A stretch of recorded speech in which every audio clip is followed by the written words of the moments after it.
purgă rămâne 24 de ore. Deci rămâne 24 de ore și devine mult mai pufoasă. Învâltoare. Învâltoare, da. La învâltoare vin și persoanele care aduc la spălat, gen cum sunt coboară acolo la intrare. Deci sunt aduse ca să fie doar curățate și rămân 10-15 minute acolo și ele se curăță acolo în butare și le punem la uscat. Deci vă rog înăuntru să vă arătăm modurile din 1907.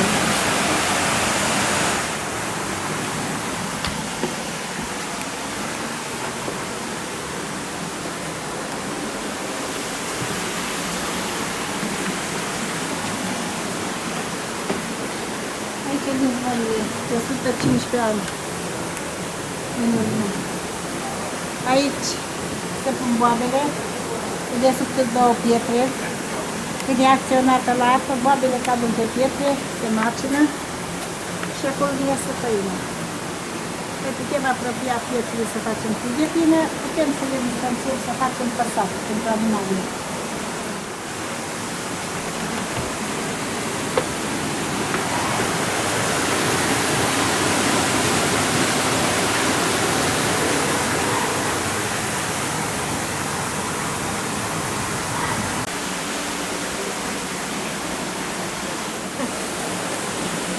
Prima dată, dar nu știu cum să vedem.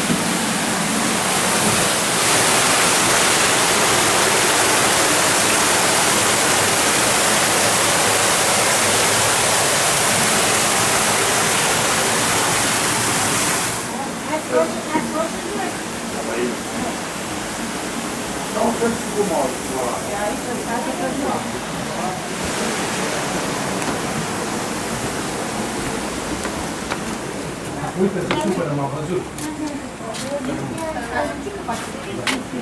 Dacă vreau să cumpere ceva, zice că trebuie să iei. Așa. Aici se dărăcește vina. Acționate ambele pe gheață. Ați văzut o roată mai sus, a treia roată? Da. Vedeți? Aia acționează de la câte vina.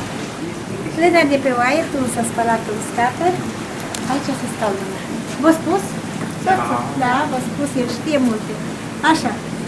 Să o faci așa, desfăcută. Sunteți român? Da.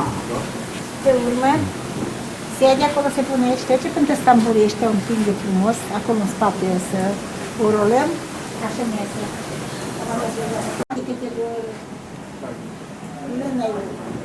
Da, se face grea, face moli, Aer, unde ești, la orice.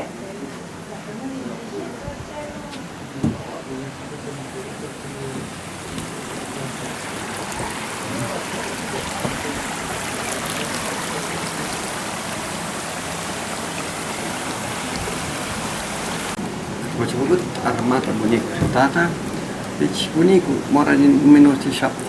Bunicul a făcut iar, au strungat nemți și tata iar.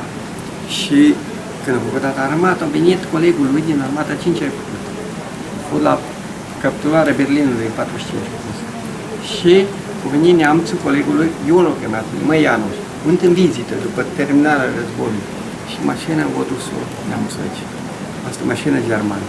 Prima Maramureș, prima care a funcționat și ultima care a rămas funcționabilă. Și n-au avut bani, tata. Sărac, ca la țară.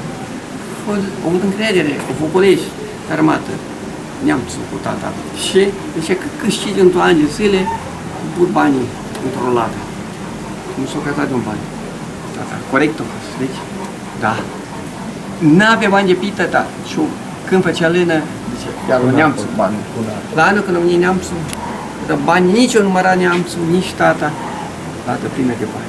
Era bani în valoare pe acele vremuri. Și când a plecat neamțul, a lăsat vastica germană, o matriță pe lemn, vedeți? SS. Asta, vastica germană. N-am avut voie să arăt papelul să știți că... Vă cred, vă cred. Auziți că era și...